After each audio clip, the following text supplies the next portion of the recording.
বাঙালি খানায় সবাইকে স্বাগত জানাই। আপনারা তো অনেকভাবে পটল চিংড়ি রান্না করে খেয়েছেন। একবার আমার মতন করে সহজ পদ্ধতিতে আপনিও শিখে নিতে পারবেন ছোট ছোট টিপস সহ।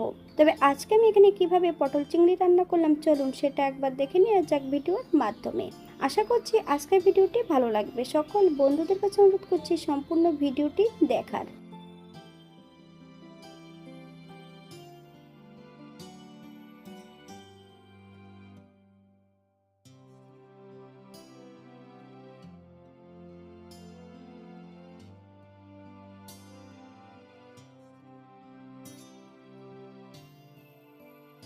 তবে পটল এবং আলু একই রকম কেটে নিয়েছি, আপনারা এর থেকে ছোট বড় টুকরো করে কেটে নিতে পারেন।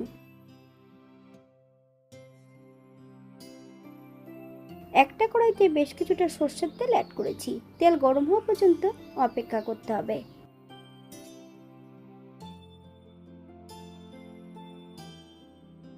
বেশ কিছুটা লবণ হলুদ দিয়ে প্রথমে আমি আলুগুলো ভেজে নেব।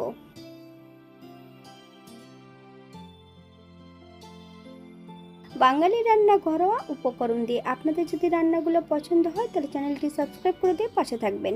পাশে থাকা বেলটি বাজিয়ে দেবেন, নইলে নিত্য নতুন রান্নার নোটিফিকেশন পাবেন না।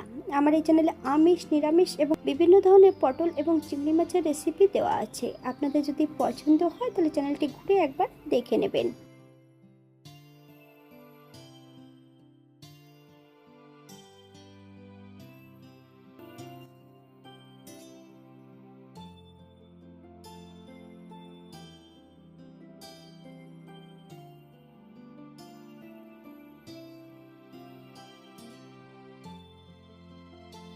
তেল থেকে সম্পূর্ণ আলুর টুকরোগুলো তুলে নেব।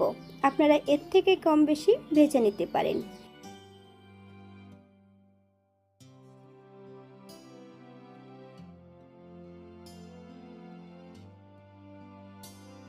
একই তেলের মধ্যে আমি পটলগুলোও অ্যাড করে দেব। তবে পটল ভাজার সময় কিন্তু আমি হলুদের গুঁড়োটা অ্যাড করব। আপনারা একবার স্ক্রিনের দিকে ফলো করবেন।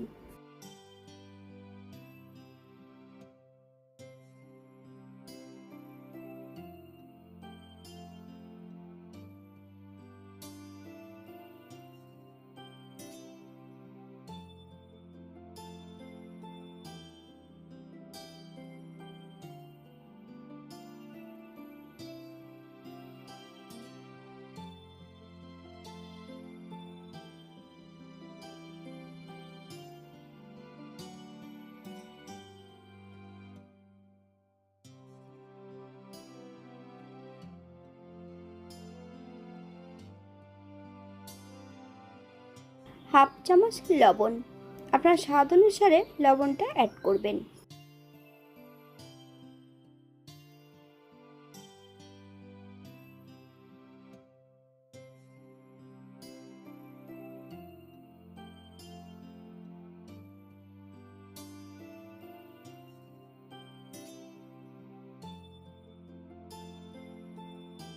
পটলগুলো ভাজা হতে থাক।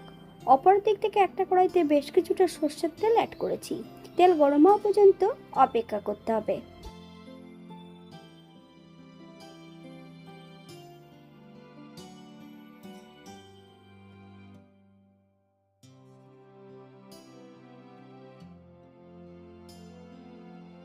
ফোড়নে রেখেছি সাদা জিরে।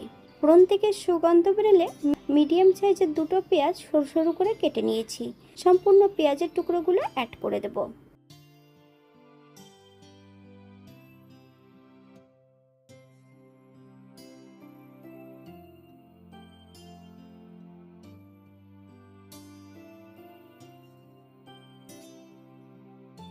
এক চামচ লবণ, আপনার স্বাদ অনুসারে লবণটা অ্যাড করবেন। পেঁয়াজ থেকে যতক্ষণ কাঁচা গন্ধ ছাড়বে ততক্ষণ বেশ ভালো করে ভেজে নিতে হবে।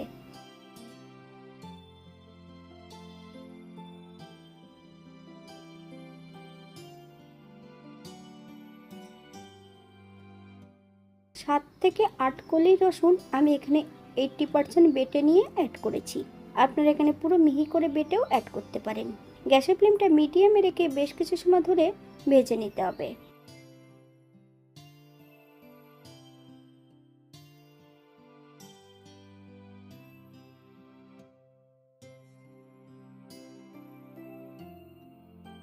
মিডিয়াম সাইজের একটা টমেটো সরু সরু টুকরো করে অ্যাড করেছি।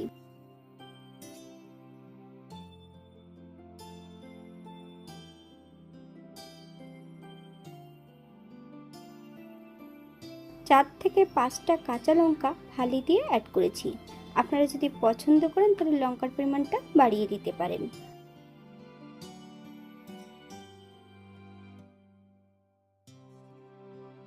আগের থেকে আমি এখানে বেশ কিছুটা মশলা বেটে রেখেছি। আদা, জিরে, ধনে, 1 চামচ হলুদের গুঁড়ো,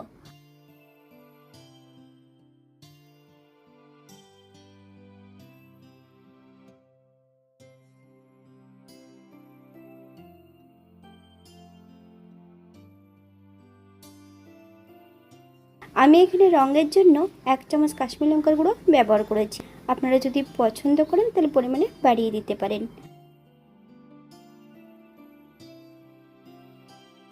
মশলাটা বেশ ভালো করে ভেজে নিতে হবে।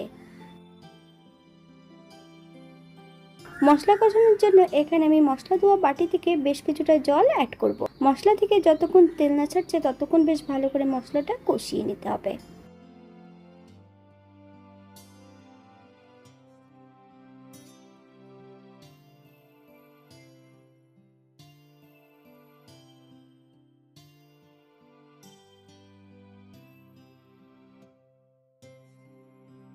আগের থেকে এখানে আমি বেশ কিছুটা চিংড়ি মাছ কেটে ধুয়ে পরিষ্কার করে রেখেছি। সম্পূর্ণ চিংড়ি মাছগুলো অ্যাড করে দেব। তবে চিংড়ি মাছে কিন্তু আগের থেকে লবণ মাখানো আছে।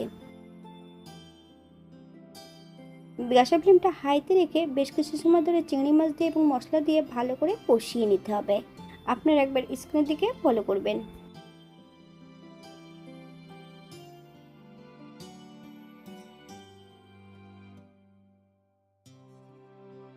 ভেজে রাখা সম্পূর্ণ আলুর টুকরোগুলো অ্যাড করে দেব। একই সঙ্গে বেশ ভালো করে কষিয়ে নিতে হবে।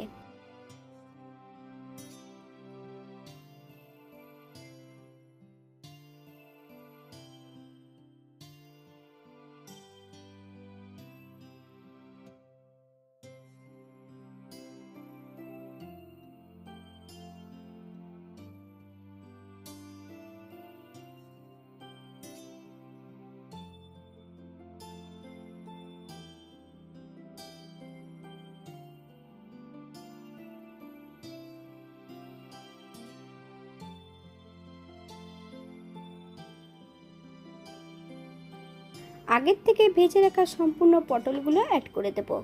মশলা সহ পটল দিয়ে বেশ কিছু সময় ধরে আবারও কষিয়ে নিতে হবে।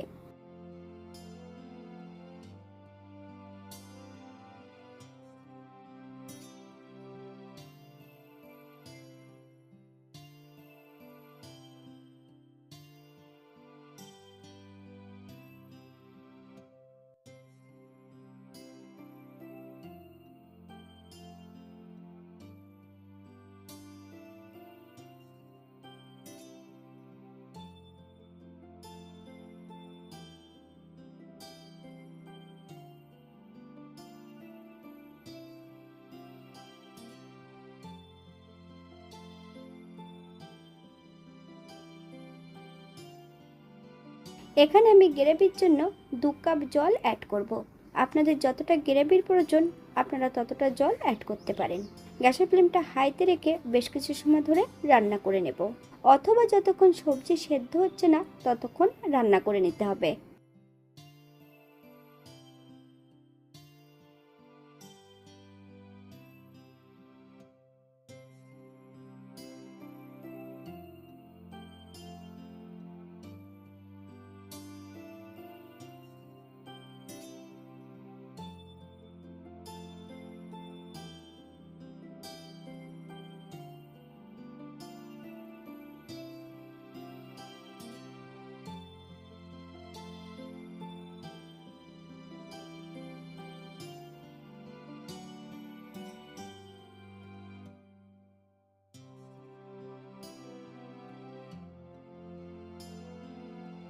স্বাদের জন্য এখানে আমি 1 চামচ চিনি অ্যাড করব। আপনারা যদি পছন্দ করেন তাহলে পরিমাণে বাড়িয়ে দিতে পারেন।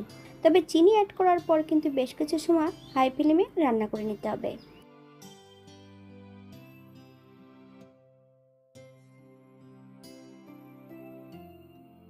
1 চামচ গরম মশলা গুঁড়ো, 1 চামচ ঘি,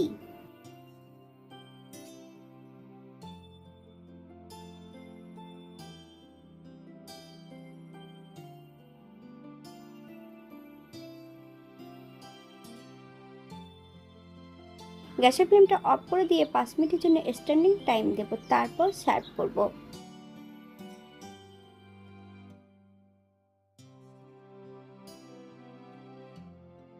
এটা দেখতে যেমন ভারী সুন্দর হয়েছিল, এটা গরম ভাতে, রুটি, পরোটা, লুচি সবকিছুর সঙ্গে অসম্ভব ভালো লাগবে। আপনারা বাড়িতে একবার একই পদ্ধতিতে বানিয়ে নেবেন।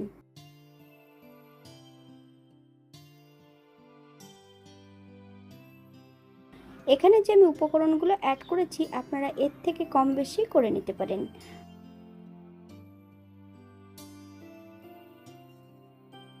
আজকের ভিডিওটি এই পর্যন্ত। সবাই সুস্থ থাকবেন, ভালো থাকবেন।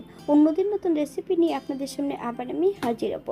নতুন ও পুরনো সকল বন্ধুদের অসংখ্য ধন্যবাদ ভিডিওটি দেখার জন্য। হাতে যদি সময় থাকে তাহলে একটা লাইক, কমেন্ট, শেয়ার করবেন।